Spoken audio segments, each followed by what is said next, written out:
toca el turno a la doctora, a nuestra secretaria. No, perdón, me estoy saltando a la doctora Sandra Quintana, quien trabaja, ella es médica adscrito en el Banco de Sangre del Centro Médico Nacional Siglo XXI. Por favor.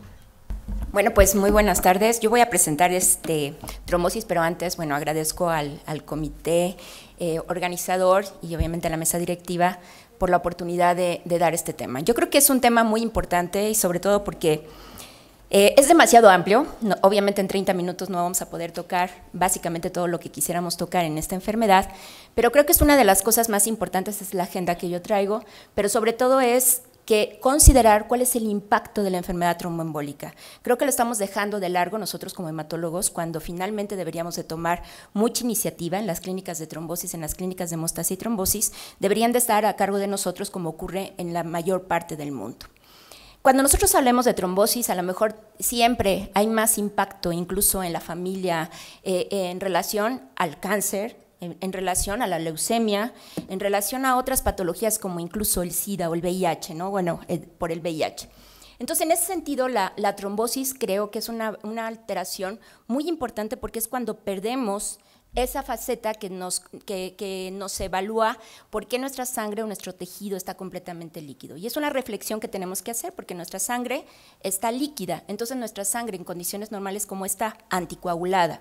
Cuando nosotros tenemos un síndrome o una alteración de hipercoagulabilidad, finalmente este es un estado clínico que está alterado, que finalmente existe la formación de trombos o coágulos, porque el coágulo es cuando nosotros vemos de manera fisiológica y trombo es cuando finalmente es patológico porque no está en un sitio donde debería de estar. Y este trombo puede estar en todo el lecho vascular, puede ser en el lecho, en el lado arterial, pero también en el lado venoso o incluso en la microcirculación, como ocurre con la coagulación intravascular diseminada.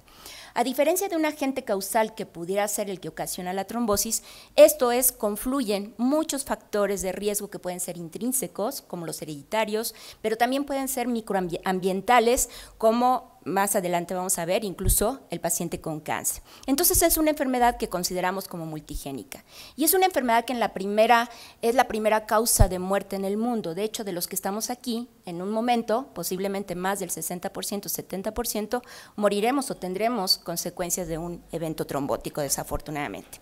Entonces, una de las cosas importantes es que esto es un problema de salud también en México.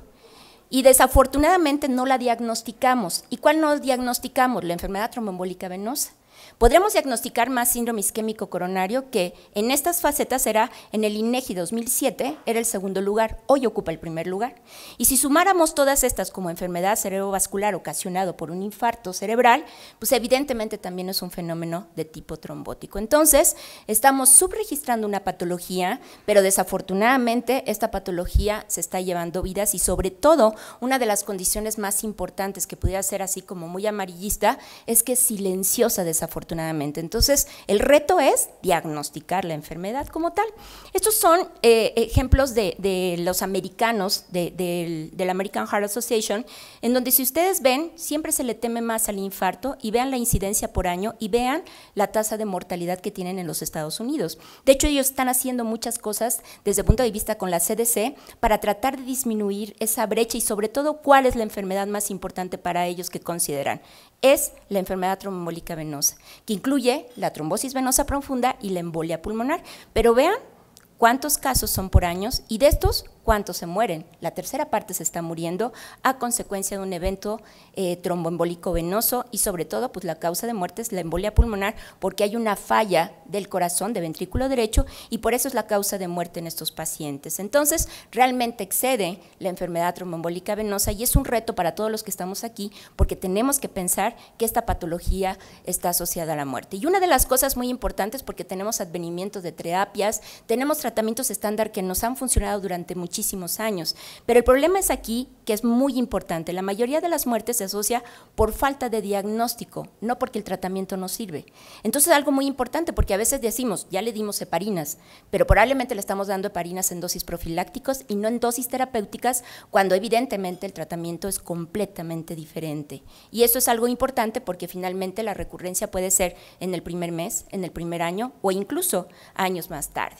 Entonces tenemos dos tipos de trombos, el famoso trombo blanco y el famoso trombo rojo. El trombo blanco sería el arterial, y el arterial se llama trombo blanco porque particularmente está constituido por plaquetas. Entonces cuando dicen, no, es que vámonos a un viaje largo, y en un viaje largo pues yo me tomo mi aspirina, un transatlántico, y eso es más que suficiente. Ojo, el trombo blanco, que está mediado por plaquetas, si hay factores de coagulación, esto nos puede ayudar, particularmente, por ejemplo, los antiagregantes plaquetarios como la aspirina, particularmente como un antiagregante, y esto puede ser para prevención primaria, que hay mucha controversia, o la prevención secundaria en un infarto de miocardio.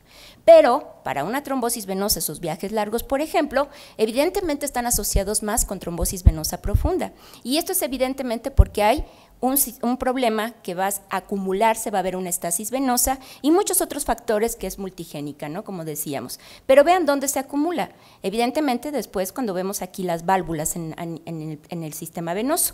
Y esto es un trombo rojo, y un trombo rojo se llama así porque está constituido principalmente cuando se activa la coagulación, mediada por la coagulación donde va a haber fibrina, y aunque tenemos aquí evidentemente el atrapamiento de los glóbulos rojos. Entonces esto, la piedra angular de una trombosis venosa, que debe de ser los anticoagulantes más que los antiagregantes plaquetarios. Entonces la enfermedad tromboembólica venosa, que finalmente es un reto y un reto muy importante para nosotros, está constituida entonces por un trombo venoso profundo que puede ser generalmente en los miembros pélvicos, pero sabemos que las trombofilias, por ejemplo hereditarias, son en sitios poco comunes como mesentérica, como algunas otras como en el brazo, en la subclavia, etcétera.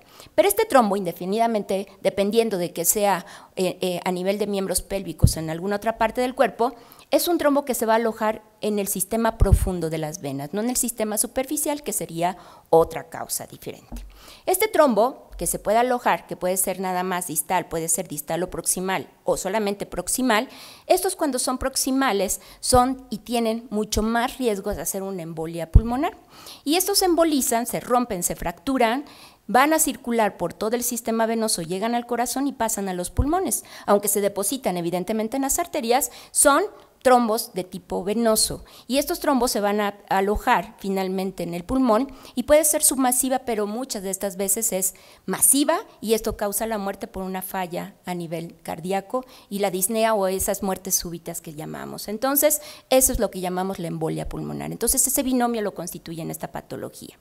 Este es el problema más importante, la falla difícil de diagnosticar. Los angiólogos, los cirujanos vasculares dicen, para mí es muy fácil. Lo que dice es que eso realmente para mí no tiene ningún reto en el diagnóstico. No, claro que sí tiene el reto. A ellos les llegan los que ya tienen diagnóstico, se sospecha de la enfermedad.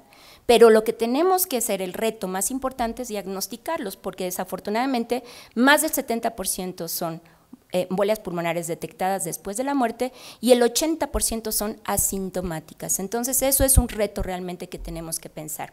Y entonces, ¿cómo diagnosticamos la enfermedad? Pues evidentemente si la clínica tiene un valor predictivo negativo muy bajo, ¿qué hacemos? Primero pues piensa en él, piensa que existe esta patología. Y Harry Buehler en la Universidad de Maastricht en Holanda fue muy interesante porque en la Sociedad Internacional de Hemostasia y Trombosis pusieron en médicos de primer contacto tratando de hacer esos estudios de farmacoeconomía y buscando cómo podemos hacer ese diagnóstico y cómo lo vamos a hacer. Y una de las cosas que hacen es esta estrategia diagnóstica, pero es básicamente basada en la probabilidad clínica. Y esta probabilidad clínica son las escalas de probabilidad que nos van a determinar si hay riesgo bajo, intermedio o alto. Después de eso, que es la parte clínica, entonces sí, ahora sí, el laboratorio y hago la imagen. Y eso lo estuvieron haciendo porque hacen una prueba de dímero D, que es una prueba muy rápida, únicamente cualitativa, que te lo puede dar en menos de una hora, y entonces cuando tienen este binomio de probabilidad con el dímero D, entonces pasan a la siguiente faceta o a la siguiente fase, en donde van a determinar si es por ultrasonido y determinar si existe una trombosis venosa profunda. Entonces estos son la de Bell's para trombosis venosa profunda, que es realmente como un checklist que deberíamos de hacer para tratar de valorarlo. Esto nos da un puntaje, como ustedes pueden ver, todos los puntos que nos dan, pero ¿cómo lo podemos interpretar? Fíjense que es bien interesante porque solamente con 2 puntos esto me está diciendo que la TBP es probable.